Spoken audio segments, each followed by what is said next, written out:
Hi guys! Welcome back to my mini vlog.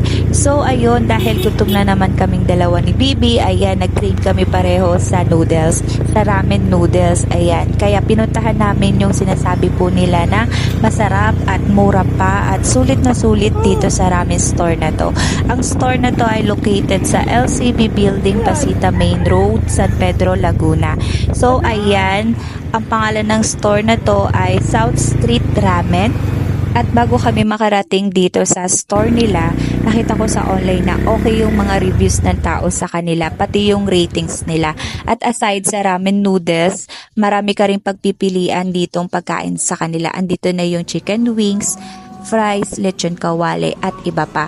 At syempre pipiliin namin yung bestseller nila.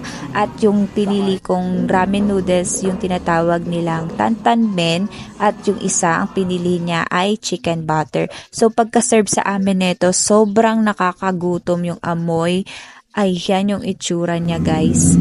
At ang rate namin dito ay 8/10. 8 pareho dahil mura na, masarap pa. Sulit na sulit at swak na swak sa mga naghahanap ng affordable meal. At talaga namang babalik-balikan mo ito.